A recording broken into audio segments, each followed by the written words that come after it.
I can't stand to fly. I'm not that naive. I'm just that. Rasa bosan pasti akan menghinggapi siapa saja dan kapan saja. Entah karena pekerjaan, pikiran yang jenuh, atau bagi Anda yang tidak memiliki aktivitas penting dalam hidup, seperti saat libur misalnya. Nah, saat Anda merasakan hal tersebut, lakukan beberapa hal menarik agar kejenuhan Anda segera teratasi. Bukan hanya menonton televisi, eksis di media sosial, dan lainnya, namun masih banyak hal bermanfaat lain yang dapat dilakukan untuk menghilangkan rasa bosan dan kejenuhan dari keseharian Anda. Namun orang-orang ini memiliki cara yang unik, bahkan cenderung aneh dalam mengusir rasa bosan mereka. Berikut, On The Spot telah merangkumnya ke dalam 7 aksi aneh usir bosan. But don't be naive. Even heroes have the right to bleed. I may be disturbed.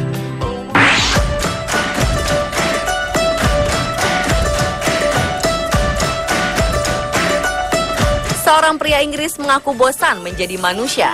Ia lantas menjalani hidup seperti seekor kambing di pegunungan Alpen, Swiss.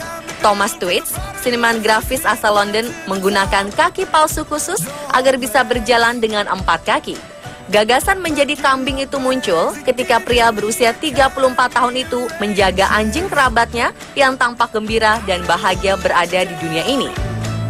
Gagasan Tweeds itu didukung oleh Wellcome Trust, yayasan kesehatan global yang berbasis di London.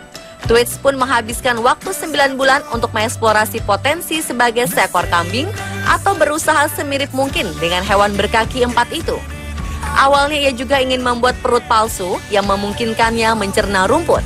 Namun ide itu harus dibatalkan lantaran bisa mengganggu kesehatannya. Ia bahkan menjalani percobaan yang bisa menghentikan kemampuannya berbicara untuk sementara. Hidup di antara binatang selama 3 hari, ia berlari dengan menggunakan kaki palsu yang didesain untuk meniru gerakan kambing.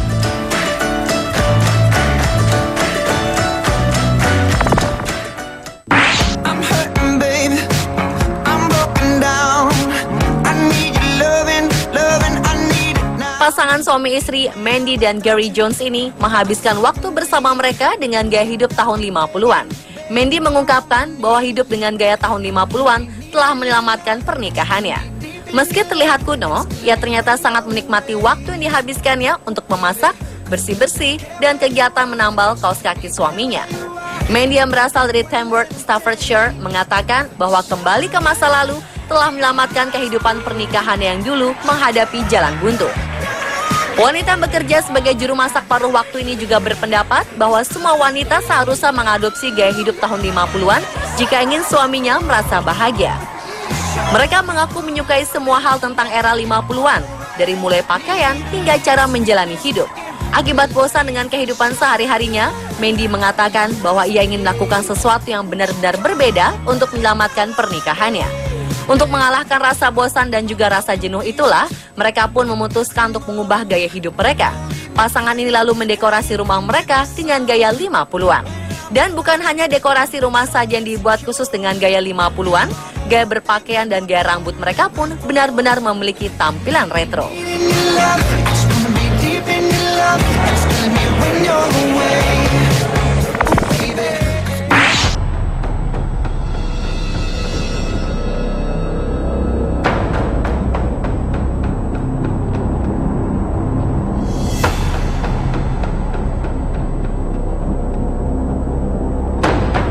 Bagi orang yang memiliki rutinitas pekerjaan yang monoton, pasti gampang bosan dengan apa yang dikerjakannya. Dan akhirnya meminta teman untuk sekedar memberikan semangat untuk mengusir segala kebosanan tersebut. Namun jangan sampai Anda memilih teman seperti Sadie Renee Johnson. Seorang wanita yang berasal dari Amerika Serikat ini menyalakan kembang api dan melemparkannya di pinggir jalan hutan Warm Spring, Oregon. Alasannya untuk mengusir rasa jenuh teman yang bekerja sebagai pemadam kebakaran. Namun siapa sangka, akibat tingkah konyolnya itu, kurang lebih 51.000 hektar hutan terbakar. Karena ulahnya membakar hutan hingga berbulan-bulan baru bisa padam. Johnson terkena vonis dari pengadilan dengan ancaman hukuman 5 tahun penjara dan denda setara 2,9 miliar rupiah.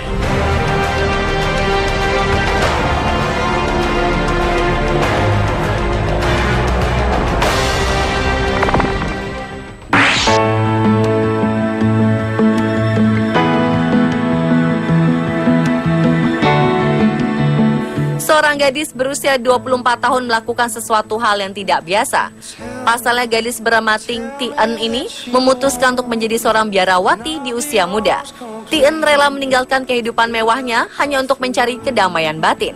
Gadis asal kota Jinan, Tiongkok ini memutuskan untuk menjadi seorang biarawati setelah melihat gaya hidup teman-temannya yang semakin bergelimang harta. Gadis lulusan desainer dari Universitas Qingdao di Provinsi Shantung, Tiongkok ini sudah bosan dengan kemewahan yang ia lihat setiap hari dan ingin mencari kedamaian hati. Tien membuat pilihan yang sangat tidak biasa bagi sebagian besar gadis-gadis Tiongkok seusianya. Ia bergabung untuk menjadi biarawati di kuil Sinlong Dongqi yang terletak di atas gunung di Provinsi Sichuan, Tiongkok. Tien pun harus mencukur habis rambutnya dan berpakaian sederhana layaknya seorang biarawati. Setiap harinya, gadis cantik ini harus melakukan pengorbanan dan doa. Untuk melengkapi perubahannya, Tien bahkan mengganti namanya menjadi Cai Jeng Wangmu. You make my whole world feel so right.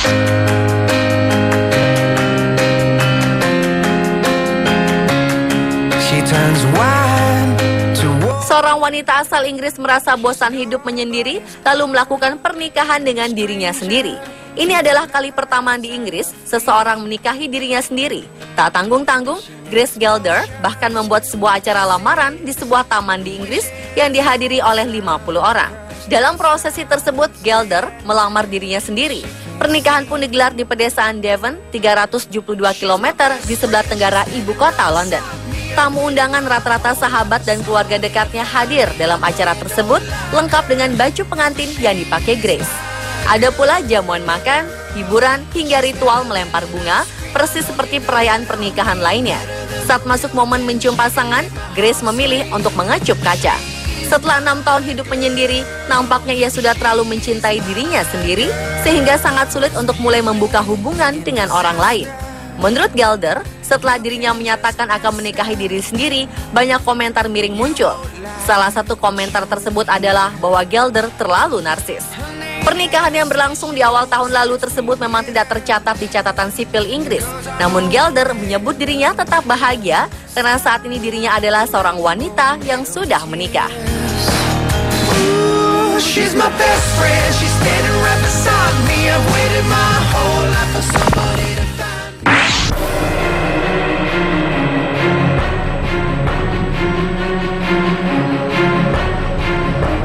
Seorang perawat bernama Niels H. mengaku telah membunuh 30 pasien di rumah sakit Delmenhorst dekat ibu kota Berlin, Jerman. Pria ini diadili bulan September lalu sebab terbukti membunuh 3 pasien dan mencoba membunuh lagi 2 orang sakit lainnya. Saat menjalani tes kejiwaan di pengadilan, Niels mengungkap fakta yang mengejutkan. Ternyata korban yang ia bunuh lebih banyak dari perkiraan awal polisi. Pria sadis itu mengaku telah membunuh 30 orang karena bosan dengan pekerjaannya. Selain itu, ia juga ingin mempraktekkan kemampuan resusitasi atau pacu jantung manual yang biasanya dikuasai oleh para medis. Niels merasa sangat mahir melakukan resusitasi sehingga puas jika pasien yang ia tangani hampir mati bisa kembali sadar. Menurut psikiater, saat ini Niels merasa sangat malu pada ulah bejatnya tersebut. Kepada psikiater, Niels mengaku memberikan pasien, terutama yang sakit jantung, obat dengan dosis yang mematikan. Semua orang menganggap kematian yang terjadi di klinik tempat si perawat tersebut bekerja merupakan kematian yang wajar. Mereka merasa para perawat sudah berusaha keras untuk merawat keluarga atau orang lain yang sakit di klinik tersebut, sampai akhirnya terbongkarnya kasus ini.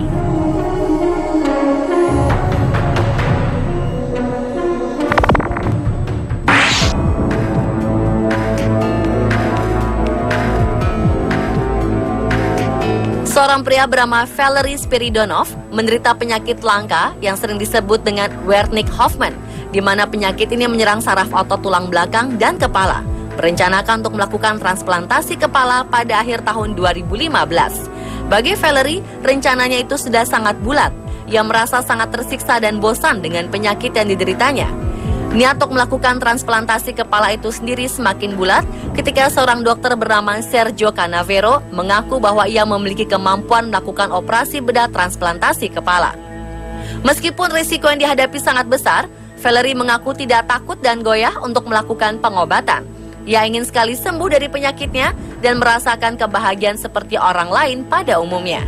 Valery Spiridonov sehari-harinya tidak dapat mengendalikan tubuhnya dan selalu membutuhkan bantuan orang lain setiap hari, bahkan setiap menit dan detik. Ia tidak ingin seperti itu terus dan ingin hidup seperti orang lain. Menurut Dr. Canavero, setelah melakukan transplantasi, menurutnya pasien akan mengalami koma selama 4 minggu sebelum ia pulih dan tersadar. Dan setelah 4 minggu ini bisa diketahui berhasil atau tidaknya transplantasi yang dilakukan. Biasanya penderita Wernicke-Hoffmann jarang bisa hidup mencapai 20 tahun. Namun Valery dikatakan sebagai seseorang yang kuat serta pantang menyerah untuk terus bertahan hidup.